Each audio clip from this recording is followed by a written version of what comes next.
Assalamualaikum warahmatullahi wabarakatuh. Saudara sekalian yang dirahmati oleh Allah Subhanahu wa taala. Pada episode kali ini saya akan bercerita tentang Presiden Republik Indonesia yang ke-7, Bapak Insinyur Haji Joko Widodo. Kenapa ini saya sampaikan, saudaraku sekalian? Karena saya ingin menghindarkan kita semua dari dosa-dosa besar, dosa penghinaan terhadap presiden, dosa penuduhan terhadap presiden, dan sebagainya. Saya tidak terlalu mengenal Jokowi lebih dekat. Saya hanya mengenal Jokowi ketika beliau menjadi seorang wali kota di Solo. Beliau adalah pemimpin yang dibutuhkan oleh rakyat. Beliau pemimpin yang berprestasi, inovatif, kreatif. Itu kesimpulan saya setelah banyak membaca tentang Joko Widodo. Saudaraku sekalian, pada saat beliau menjadi wali kota Solo, hiruk pikuknya tidak seberapa. Pada saat beliau menjadi seorang gubernur di DKI Jakarta, hiruk pikuknya sudah mulai ramai di media sosial. Pada saat beliau maju sebagai presiden di periode pertama, hiruk pikuknya dinamis sekali.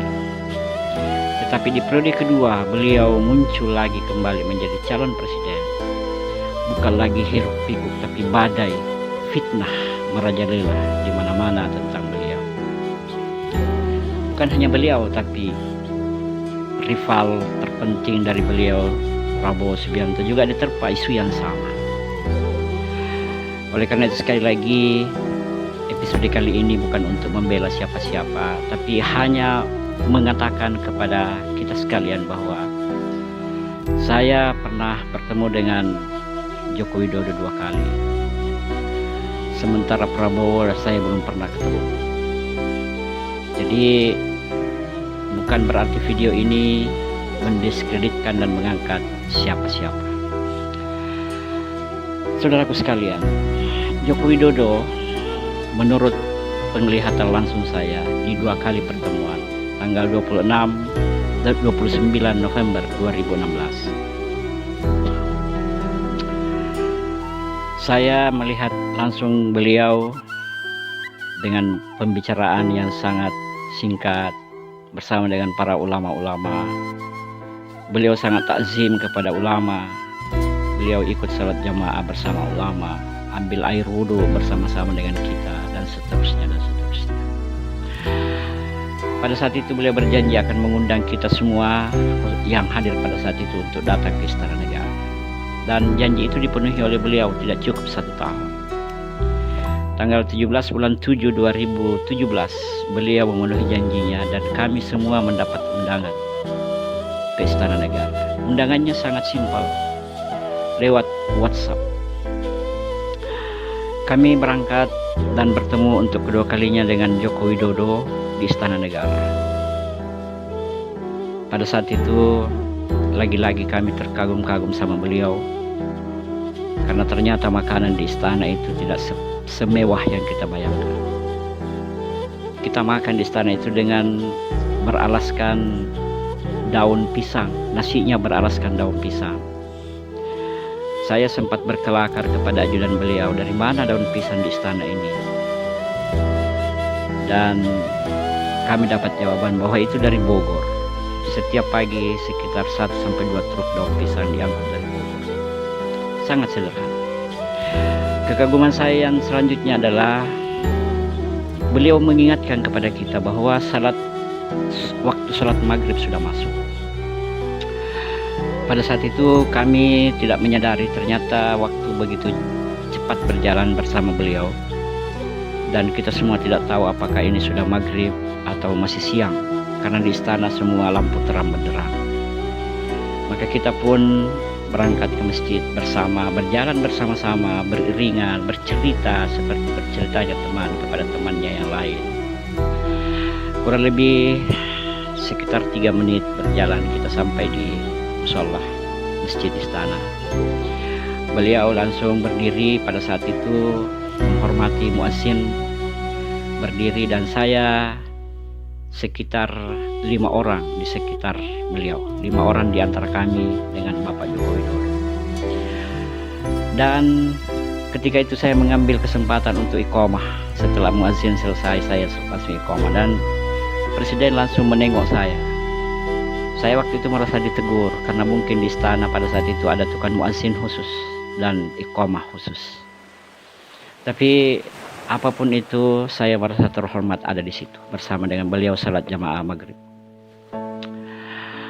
Dan sebelumnya, saudaraku sekalian, pada saat kita menunggu beliau jam 4, ajudan beliau datang. Presiden mohon maaf karena beliau baru salat asar, tamunya baru pulang. Jadi kita menunggu beliau kurang lebih 10 menit, dan beliau datang menjemput kita masuk ke ruangan pertemuan. Singkat cerita, saya tidak melihat Jokowi itu sebagai orang yang jauh dari Allah. Saya melihat beliau adalah orang yang sederhana, yang tulus. Mungkin Prabowo juga seperti itu, tapi saya belum pernah melihatnya secara langsung. Oleh karena itu, pesan saya kepada Presiden Republik Indonesia untuk saat ini. Pertama, Bapak tetaplah bekerja. Bapak tetaplah bekerja dengan tulus, ikhlas, dan sabar. Berkreasilah, wahai Presiden. Kami bersama jutaan umat Islam di Indonesia berada di belakang Bapak, mendoakan Bapak. Jangan jauh dari ulama. Jangan abaikan pesan-pesan ulama. Bapak Presidenku yang saya hormati, Bapak kali ini sementara seperti pohon yang tinggi. Sunnatullahnya, pohon yang tinggi akan diterpa oleh banyak angin dan badai. Dan itulah yang terjadi pada diri Bapak sekarang. Tapi tetaplah berdiri tegak, membawa Indonesia menjadi negara yang bermartabat di dunia ini.